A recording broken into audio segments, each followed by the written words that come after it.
یہ اور اس طرح کی حدیثیں لوگوں نے بہت ساری بنا بنا کے پھیلائی ہوئی ہیں۔ سب سے پہلے تو ذہن میں رکھیے کہ جو بھی حدیث آپ تک پہنچے، کہیں سے بھی پہنچے، اگر اس پر حوالہ موجود نہ ہو تو اس کو دیکھنے سننے کی ضرورت ہی نہیں ہے، پڑھنے کی بھی ضرورت نہیں ہے۔ چیزیں دماغ میں پھر گڑمٹ کر جاتی ہیں، بعد میں یاد رہتا نہیں، حافظے اتنے اچھے نہیں ہیں۔ تو حدیث گھڑی ہوئی اگر ہوئی، اللہ کے رسول صلی اللہ علیہ وسلم کا ارشاد ہے، من کذب علی متعمدا فلیتبوأ مقعدہ من النار، جس نے مجھ پر جان بوجھ کے کوئی جھوٹ باندھا تو وہ اپنا ٹھکانہ جہنم میں بنائے۔ یہ حدیث متواتر ہے، یعنی 70-80 صحابہ سے روایت ہے، بہت ہی مضبوط حدیث ہے۔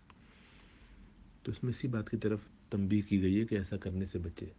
اب ہم یہ کہہ سکتے ہیں کہ ہم تو جان بوجھ کے ایسا نہیں کر رہے، لیکن ہم جس چیز کو نہ جانتے ہوں کہ وہ حدیث ہے کہ نہیں، پتہ نہیں، تو اس کو دیکھنا، پڑھنا، سننا بھی غلط، تو لوگ فارورڈ کر دیتے ہیں۔ خیر، پوچھنا تو ٹھیک ہے ایسی چیزوں کا، لیکن اپنے آپ کو ان چیزوں میں الجھانا نہیں چاہیے۔ جو چیز آئے اس کی ویریفیکیشن ضروری نہیں ہے، اگنور کر دیجیے۔ جس پر حوالہ موجود نہیں ہے اس پر توجہ دینے کی ضرورت ہی نہیں، جب تک کہ وہ علماء کی طرف سے، اہل علم کی طرف سے، وہ بھی باقاعدہ ٹائم ٹیسٹڈ، جن علماء کو دوسرے علماء کی سپورٹ حاصل ہے، وہ کہتے ہیں کہ بھائی جانے جاتے ہیں، ماننے جاتے ہیں، ان کی طرف سے کوئی بات آئے تو آپ سمجھ لیجیے کہ پھر اس میں ویریفائی کرنا نہیں چاہیے، ضرورت ہی نہیں ہے ویریفائی کرنے کی۔ حضرت مفتی تقی عثمانی صاحب دامت برکاتہم کی طرف سے کوئی بات آ جائے تو ویریفائی کرنے کی کوئی ضرورت نہیں ہے، وہ خود اتھارٹی ہیں اس میں۔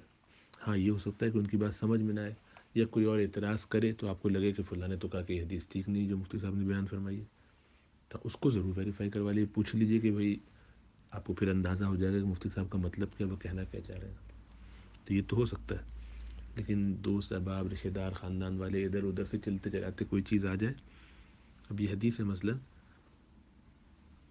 کوئی حوالہ نہیں ہے، صحابی کا نام نہیں ہے، اپنا نام لکھا ہوا ہے، تو عجیب بات ہے بالکل۔ جو آدمی چاہے رسول اللہ صلی اللہ علیہ وسلم کا نام لے کے اپنی باتیں کہتا کرتا رہے، بالکل غلط ہے۔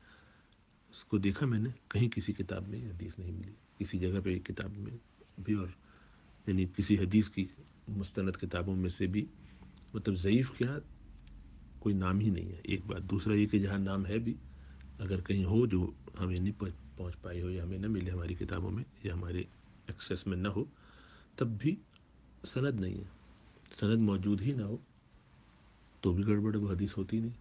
اور اگر حدیث کی سند وہاں نہیں ہے، کہیں اور ہونی چاہیے، ہو سکتا ہے کہ یہاں ایسے لکھ دیا، کہیں موجود ہے، تو یہ جو بھیج رہا ہے اس کی ذمہ داری ہوتی ہے کہ وہ اس سب کا کام کر کے، تحقیق کر کے بتائے۔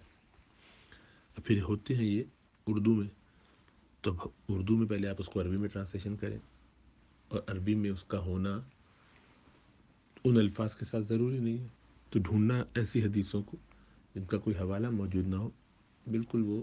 اور یہ حوالے لکھتے کیوں نہیں ہیں؟ اس کی وجہ آج کل تو بہت آسان ہے حوالے لکھنا، جہاں سے آپ لے رہے ہیں لکھ لیجیے، اس کتاب کا نام بتا دیجیے، کیوں چھپاتے ہیں؟ تو ظاہر بات یہ کام علماء تو نہیں کرتے، علماء کا تو یہ کام نہیں ہے کہ یہ آئی ٹی کا کام کریں، وہ الحمدللہ اس سے اطمینان سے اپنے کاموں میں لگے ہوئے، ان کے پاس اتنا ٹائم نہیں ہے کہ وہ یہ سب کریں، تو عام لوگ ان کی چیزوں سے، کتابوں سے لے لیتے ہیں۔ تو جس بھی کتاب سے لیا اس میں حوالہ نہ بھی ہو تو اس کتاب کا نام لکھیے، نیچے آتھر کا نام لکھیے، تو ہم اس کتاب میں تحقیق کر لیں گے کہ کیا ہے سلسلہ۔ اب اس کو آپ آدھا گھنٹے لگا کے سب جگہ ڈھونڈا، کہیں نہیں ملا، تو مزید آدمی کیا کرے اس کے بارے میں؟ تو ایسی چیزوں کو نہ پڑھیے، نہ ان کے بارے میں معلومات کرنے کی کوشش کیجیے، یعنی یہ سوچ کے کہ اس میں وقت ضائع کرنے کی ضرورت نہیں ہے۔ اس کے انداز سے اگر یہ بات ایسی ہوتی، اہم سی، تو علماء بیان نہ کرتے، چھپا کے رکھتے اپنے پاس۔ کبھی کسی معروف کتاب میں پڑھا آپ نے، کسی عالم سے سنا نہیں؟ ہم تو وہ دورہ حدیث کے دوران میں تقریباً 40,000 حدیثیں پڑھی جاتی ہیں ایک سال میں، اس میں کہیں پہ اس کا کوئی تذکرہ کسی سے نہیں سنا۔ اساتذہ سے بھی میں نے کل، مفتی صاحب جو میرے استاد بھی ہیں، دوست بھی ہیں، ان کے ساتھ ہم نے کافی دیر اس پہ غور و خوض بھی کیا، پوچھا، ان کا کبھی نہیں سنی۔ اور وہ شیخ الحدیث ہیں، بخاری شریف پڑھاتے ہیں، ترمذی شریف پڑھاتے ہیں، اور کئی سالوں سے پڑھا رہے ہیں۔ تو ظاہر بات ہے یہ اس طرح کی باتیں، مطلب یہ ہم نہیں دعویٰ کرتے کہ ساری حدیثیں دیکھی ہوئی ہم نے، سب ہماری نظر سے گزر گئی ہیں اور سب گزری بھی ہیں تو یاد بھی ہوں گی، نہیں ہوتی، کسی کو بھی نہیں رہتی یار، وہ سب ٹھیک بات ہے، اسی لیے دیکھتے ہیں کتابوں میں. لیکن عام قاعدہ و قانون یہ ہے کہ جب تک کوئی سند کے ساتھ یا کم از کم کسی حوالے کے بغیر، حوالہ بھی کسی معروف کتاب کا اگر نہیں ہے تو اس کتاب کو بالکل اگنور کر دیجیے. حدیثی کتاب کا نہ ہو تو جس کتاب سے لے رہے ہیں، جس عالم نے لکھا ہے کہ پرانے زمانے میں علماء حوالے نہیں دیتے تھے اور وہ ٹھیک کرتے تھے اس لیے کہ عام آدمی کو اس کی ضرورت نہیں تھی، اس سے اس کو کوئی فرق نہیں پڑتا. ایک عالم نے کہہ دیا بس کافی، اعتماد کا عالم ہونا چاہیے بس. یہ ڈاکٹر نے پرسکرپشن دے دی، اس میں بتانے کی کیا ضرورت ہے کہ کس ریفرنس سے دے رہا ہے، کس کتاب میں لکھا ہے، وہ عام آدمی کو اس سے کیا لینا دینا. لیکن اب چونکہ دنیا ایسی ہو گئی ہے، ہر چیز لوگوں نے آن لائن ادھر ادھر بھیج دیا ہے، تو ہر آدمی گوگل کرتا ہے، ہر ایک کو بیماری ہے، ہر ایک اپنی ویریفیکیشن کرتا ہے اور اس کے حساب سے چلتا ہے.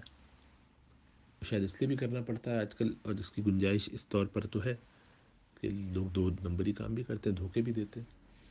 ہم یہ کہتے ہیں کہ مارکیٹ میں جتنی جعلی چیزیں آئی ہوں کہ ہر دکان پہ جا جا کے ان جعلی چیزوں کو پہلے دیکھتے ہیں اور چیک کرتے ہیں کہ غلط ہے کہ صحیح ہے. آپ کو معلوم ہے کہ جس سے میں جعلی چیزیں آتی ہیں، یہاں اگر ہوگا تو جعلی ہوگا، اس کو تو دروازے سے بھگا دیتے ہیں. اتنے سمجھدار ہو گئے ہیں آپ سبھی کہ فون آتا ہے اور ابھی جیسے وہاں پہ وہ شروع کرتے ہیں کہ نا if you had an accident, کیا کرتے ہیں یا اور کوئی بات، آپ کو کوئی اگر حادثہ ہوا ہو تو سمجھ جاتے ہیں کہ کوئی ایڈ ہے، کوئی بیکار بات ہے، وہی کھٹ سے بند کرتے ہیں. آواز کی ٹون سے پتہ چل جاتا ہے کمپیوٹر سے ریکارڈڈ کوئی بات چل رہی ہے، کوئی میسج چل رہا ہے تو فوراً وہیں بند کر دیتے ہیں. اتنے سمجھدار وہاں کیوں ہوتے، وہاں کیوں پوری کہانی نہیں سنتے اس کی، پتہ ہے کہ وقت ضائع کرے گا. تو جہاں آپ کو سمجھ میں آتا ہے وہاں آپ یہ کرتے ہیں. لیکن دین کی بات میں جہاں سے کسی نے کوئی بات کہہ دی، بالکل شاید کوئی نئی بات ہو، معلوم کر لیتے ہیں. اس لیے اس کی تلقین بھی نہیں کی جاتی. کبھی سنا کہ کسی نے کہا ہو کہ رسول اللہ صلی اللہ علیہ وسلم صحابہ کبھی دریا پہ سے گزرے ہیں اور انہوں نے معمول، کسی کا کوئی کبھی معمول نہیں رہا. تو یہ بات سن کے دل کو نہیں لگتی، اور اس کے الفاظ بھی حدیث کے مطابق نہیں ہے. ایک ایک قطرہ آپ کے لیے مغفرت بن جائے گا. ایک ایک قطرہ مغفرت کیسے بن سکتا ہے؟ زیادہ سے زیادہ یہ ہوتا ہے کہ ہر قطرہ آپ کے لیے دعا کرے گا مغفرت کی اللہ سے. تو اس کو حدیث کے طور پر بیان کرنا بغیر حوالے کے اور واسطے کے بالکل درست نہیں ہے، جب تک کہ تحقیق نہ ہو جائے کہ یہ حدیث ہے. اور اگر ہے حدیث تو پھر ریفرنس دینے میں کیا مذاق ہے، اس کے ساتھ بات کریں. تو بہرحال خلاصہ یہ کہ بغیر حدیث، اگر حوالے کے بغیر اگر حدیث ہو تو اس کی طرف توجہ نہ کی جائے، تاکہ رسول اللہ صلی اللہ علیہ وسلم کی طرف ہم کوئی غلط بات منسوب نہ کر دیں، موضوع گھڑی ہوئی بات منسوب نہ کر دیں. یہ ہم ضرور کریں گے، اور پھر ہم یہ سوچیں گے کہ ہم نے تو اس میں جان بوجھ کے نہیں کیا. تو بھئی کسی حدیث کو نہ جاننا کہ وہ حدیث ہے اور پھر بھی فارورڈ کرنا، یہ نہ جانے میں یا انجانے میں نہیں ہوا ہے، یہ جان بوجھ کے ہوا ہے. یعنی یہ تو جان بوجھ کے ہوا ہے نا کہ اس کا حوالہ موجود نہیں ہے، مجھے نہیں معلوم، تو اب اس کو فارورڈ کرنا ناجائز، بالکل غلط حدیث کے طور پر. ویسے کوئی مسئلہ بیان کرنے کے لیے سمجھا دے تو الگ بات ہے. سورہ کوثر کی بہت فضیلتیں ہیں، وہ حدیث میں جو آئی ہیں صحیح حدیثوں میں بہت کافی ہیں، ان کو پڑھنا سننا چاہیے.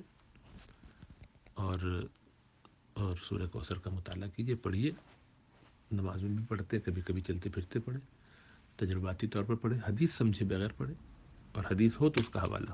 اس میں بہت احتیاط کرنی چاہیے. بہرحال یہ تو جن صاحب نے آپ سے کو بھیجا یا آپ کو جہاں ملا، آپ تو آگے نہیں کسی کو فارورڈ کریں یقیناً، لیکن اس سوال کا جواب یہی ہے کہ یہ حدیث کہیں ملی نہیں ہے، واللہ اعلم.